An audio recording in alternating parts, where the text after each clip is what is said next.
Yeah, so I also know, well, technically 3 people who worked on Red Dead 2. And while none of them enjoyed crunch themselves, every single one of them knew a fair amount of people who did, which I found interesting, just because that's what will make the conversation slow. What do you mean by that? People, you could handle it, Dom, actually. Hey, you're the one to do the research. Go ahead. God. So essentially, people are just invested in making this as best as possible. They are not brainwashed, but others can see it this way. They are just in Workaholic. Yes, workaholism. So yeah, they're just invested in making a Red Dead a Rockstar game, something that will most likely culturally be significant and will be referred to for decades. Because Red Dead. Sorry. And they're happy to trade, basically their whole lives / free time to achieve that goal. And it wasn't just the few months leading up to Red Dead 2. For a lot of those people, it's by choice. So that'll happen for them and many times during the project. Like one that happens often early on in a game cycle is when they're determining what systems to make for the game, and they're accepting a lot of prototypes. People will put in a lot of extra hours to finish out the prototype for the thing they're pitching. Really? Oh yeah, absolutely. And that can happen very early in the development cycle. And these are things that will potentially just get scrapped. Oh yeah. Well, you have to remember, as someone who knows how the industry works, stuff gets scrapped all the damn time, no matter which company you're working with.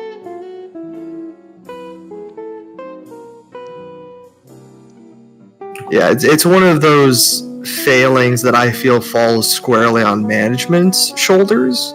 Don't get me wrong, games are complex things. It's very hard to know how long something will take to make or when a bug will pop up. But generally speaking, it is the jobs of the managers, often the producers, to make the transitions as smooth as possible and as efficient as possible. Especially for these gigantic games where development has to be modular anyway.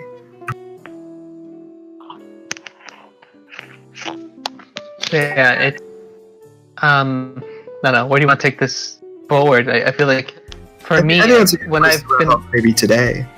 Yeah, I guess one question I've been asking myself, reading and learning about these stories and hearing from people, has been how can this improve, or what would be a possible solution? Again, we can save this for something else if you guys have any other questions. For me, I always think of it as it is a manager-producer issue, but because my producer experience is more lighter than maybe the both of yours. Is that realistic to say, the producers just add another 2 months, add another 2, increase staff during high crunch, predictably high crunch time? Yeah, that's not really... Yeah, so if it was that simple, obviously it wouldn't be that challenging. The real challenges that are presented to being a smart producer and avoiding these problems are coming part and parcel with your knowledge of how the game is put together in the first place. So often that can be as simple as the order that certain tasks have to be finished in. So, okay, well, we need the foundation for this infrastructure before we start commissioning graphics for it, and operationalizing the development that way. And that's a super basic business management way to address it.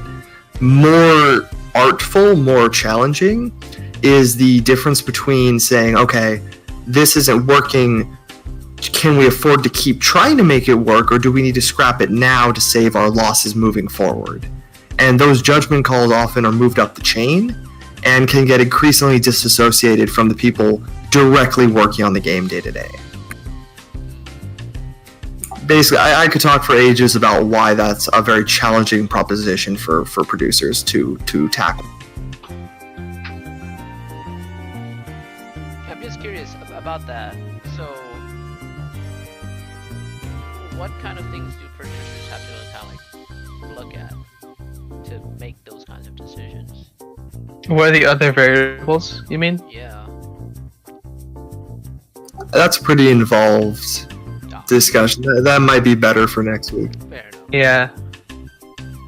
Because that's basically us getting into what each position's roles are, and I think that'll be a good precursor to a greater industry discussion.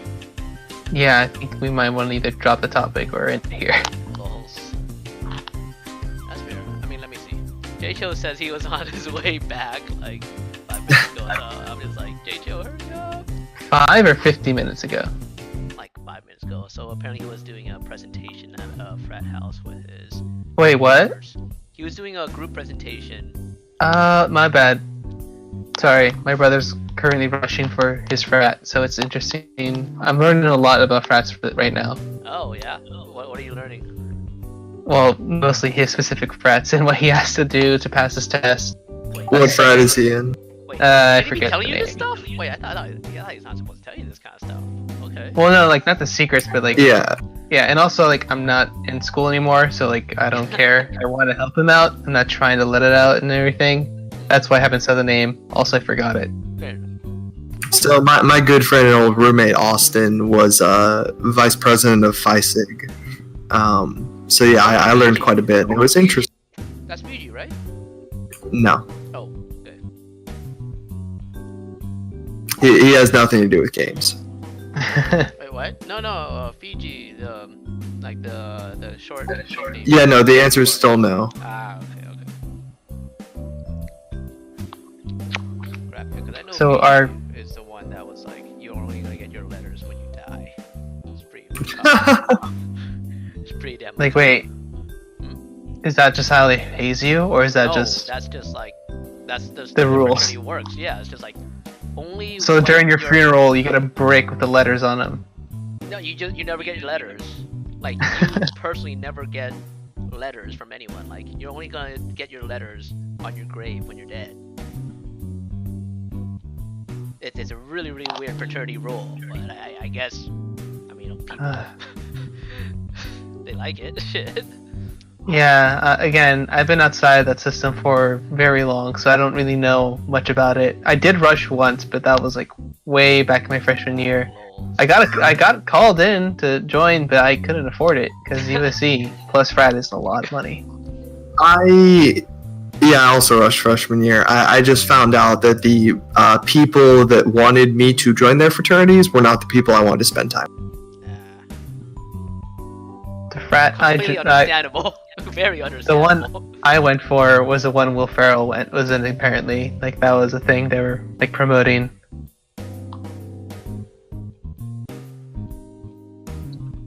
Do you I think I forget which one was Will Ferrell. Let me see. DDT? Yeah, he was in Delta. Yeah. It was funny because they like had his like cutout and also like his college portrait right there.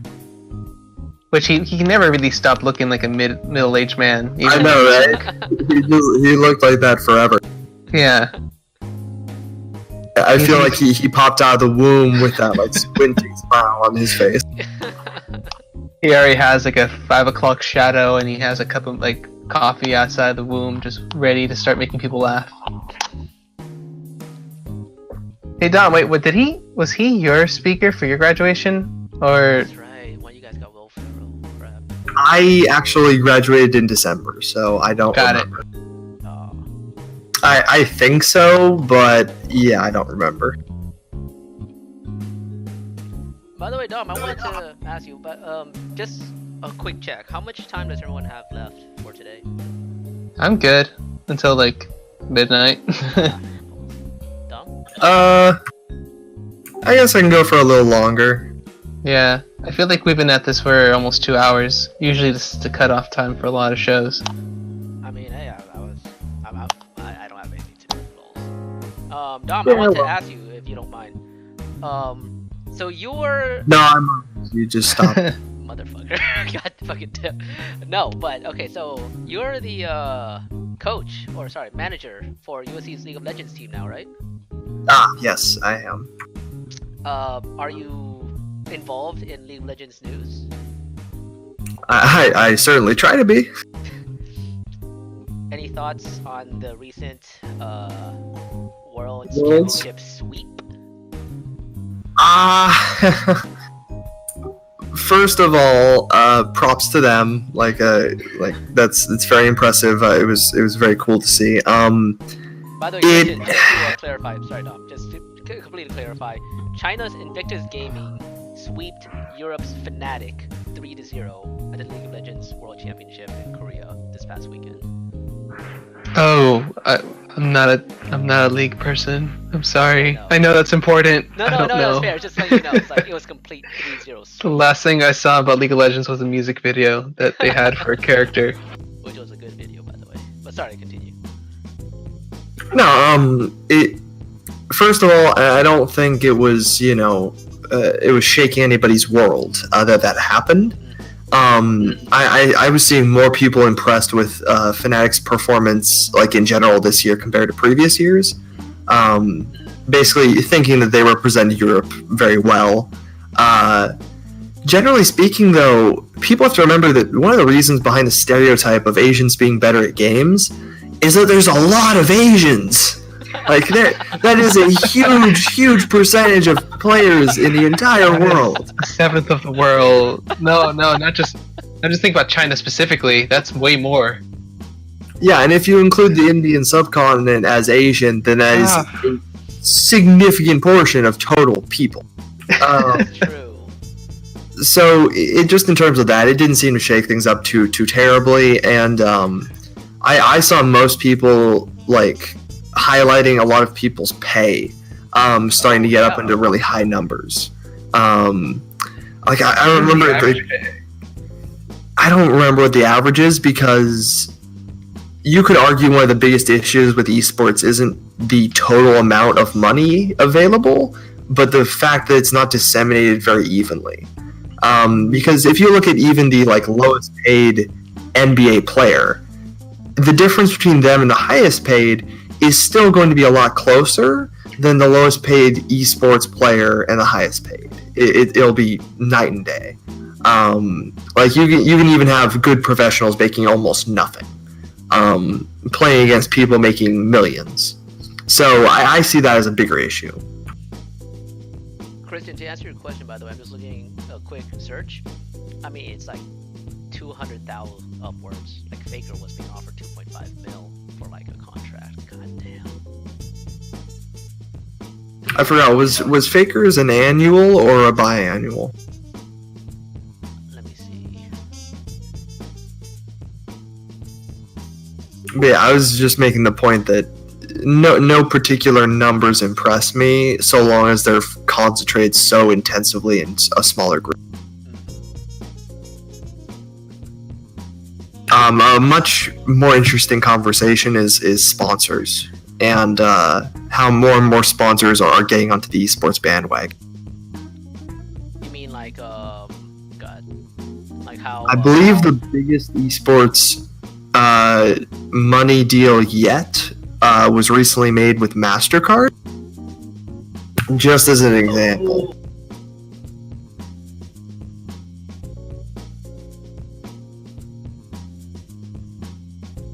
Because the thing about esports money being so much less than quote-unquote conventional sports isn't because there's fewer people paying attention to those players or to that programming. We all know that isn't even close to true.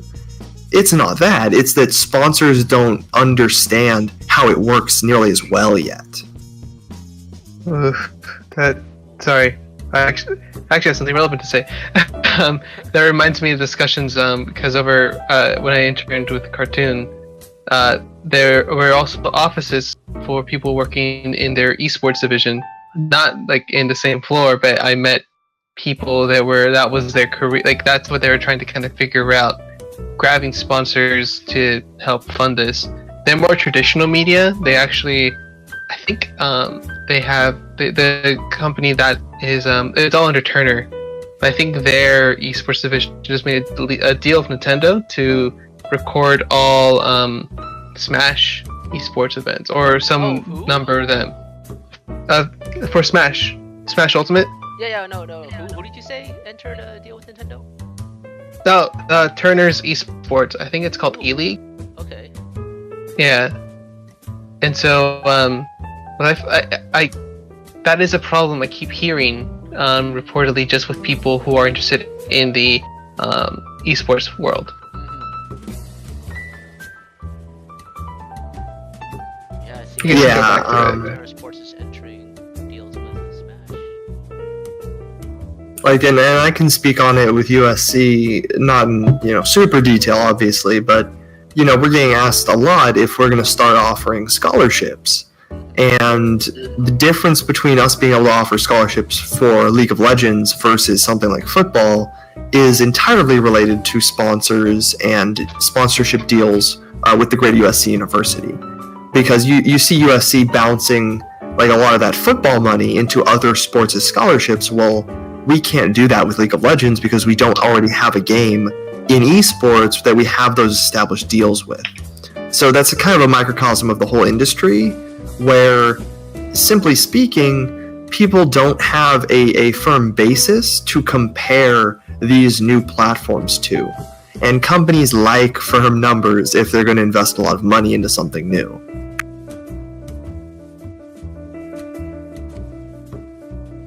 I actually want to know, specifically with college esports, are there any other universities that have a high, because USC football team is the big money bringer, are there any other schools with esports teams that also have other big sports presence in a different type of sport?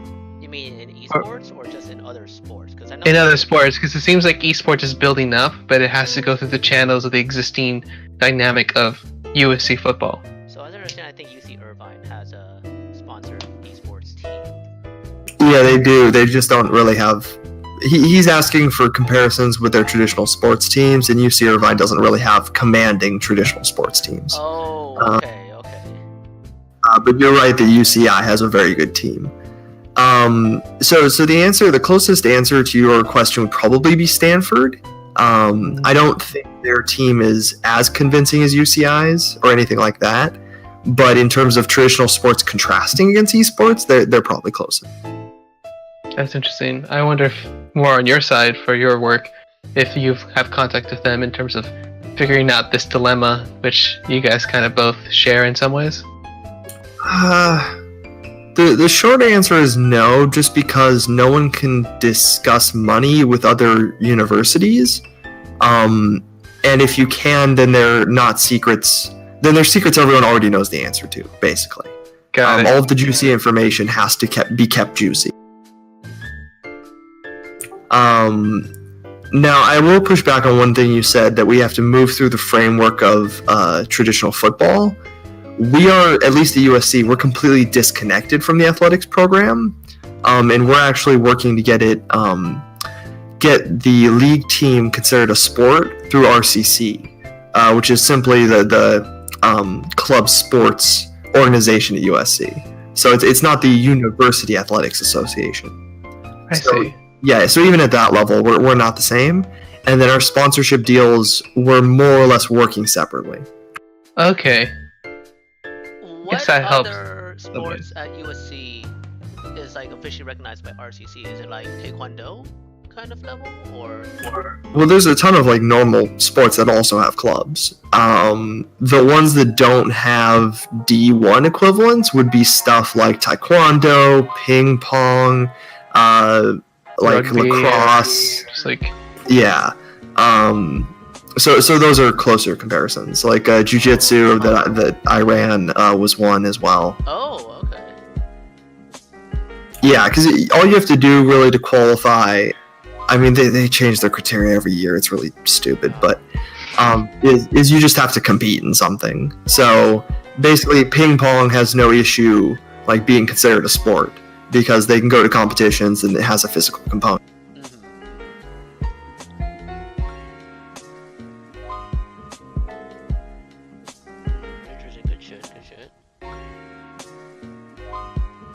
Christian, were you interested in any like esports stuff? esports stuff? Not really. Not because I don't quite understand. I think for me, my interest in esports is more on the fighting game side. Even then, it's not that high. I think it's just the games that have been turned into esports have been games I myself have not been a big fan of, or have a history playing. So I find myself kind of looking at the sidelines and seeing this huge, I guess, new pillar of the industry growing, and I'm just kind of thinking it's neat, but not really quite involved. Although that being said, I do think the coverage of it's becoming more interesting, because I did do some TV work back at USC. And that was all for fun, but that is still I think about like how would you present each screen if it's a multiplayer game with multiple people in different screens being presented. Like, I'm thinking about that from a production side and the switchers involved with that, and I think of how much of a headache that would be to direct.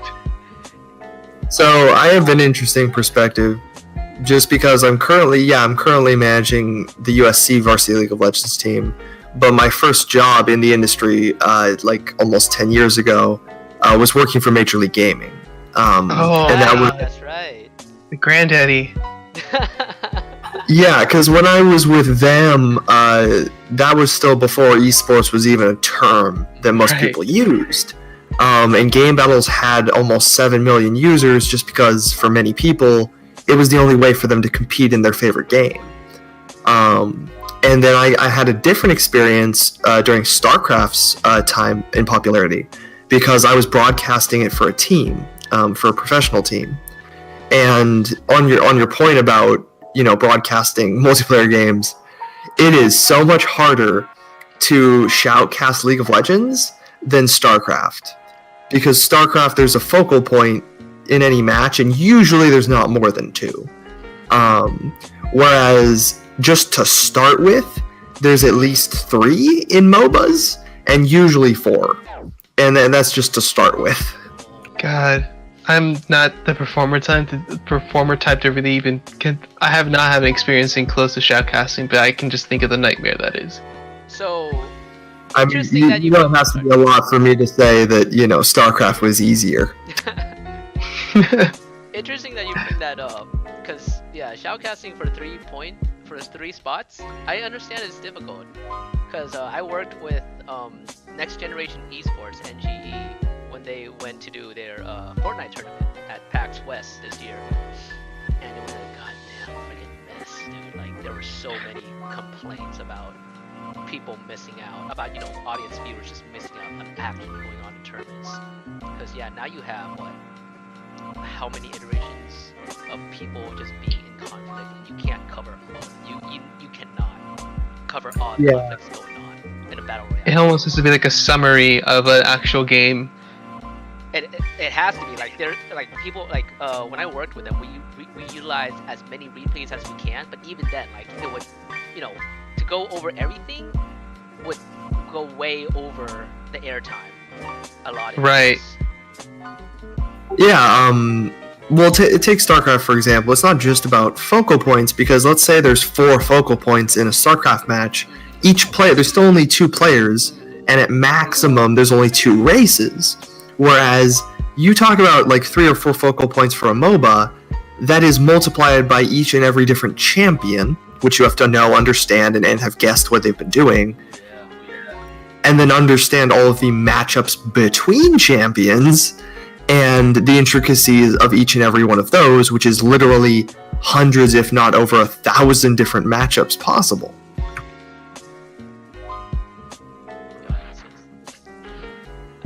I have so much more respect for shoutcasters when they know what they're talking about after having worked with some of them.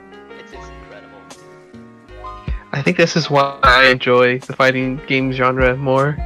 It's a more one-on-one, the drama's more present and easier to read. Way back, Brian showed me a video of Moment 37. Dom, have you heard of that? Moment 37. Yeah. Freaking incredible, man. It's like how what's his name? Daigo just parries Chun-Li's super with no health at all. It's absolutely incredible. In regards to fighting games as an esports, so Christian, I understand that's where you're leaning more towards, right? Be right back. Yeah, sure. More so. Still not super on a scale of 0, it's closer to 1, but not super Damn. close. I mean, But you know, I have watched a lot of Evo videos. I enjoy Fighter Z content, and I like Marvel vs. Capcom a lot. I just think specifically that's very flashy and very eye-catching. oh yeah, incredible. Although Infinite was interesting because it was very much abandoned by Capcom, like dead on arrival. Was it really? I don't know what happened. To me, it seemed like it was a little underbaked. Like there's a game there that should have been released maybe a few months later. I don't quite know how it was able to. I don't know. It was released. There was some interest, and then kind of died out.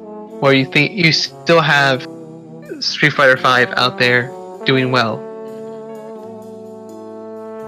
Interesting. Okay, I have to admit, when Marvel vs. Capcom Infinite came out, for me, I was actually not sure if it was just Marvel vs. Capcom 3. Shit. I think that Infinite, they're trying to do something kind of tied with Infinity Gauntlet, something cute, and then But I mean, like, was it a new game? I think it was trying to do something different, similar maybe more towards Street Fighter V, where it'd be consistently updated over time as new fighters get. Yeah, which I can see that being the basic design. That being said, maybe there was just so much bad word of mouth, or just didn't take off to justify that at the end. I also had a fully voice acted story mode, and I don't know if I just remember people thinking it wasn't good. I mean, it was And- cringe-worthy if you've seen some of the some of the videos. Yeah. I mean, know. wasn't that where Injustice excelled? Oh, Injustice. Well, yeah, that was like Such a good story. I've seen so many people talk about how that's a better Justice League movie than an actual film. I'd probably agree with that. For the record, And I'm a huge DC fan too. wait. For the record, have either of you guys read the Injustice comics? Yes, I own them. It's so good. It's definitely my most favorite DC thing to read.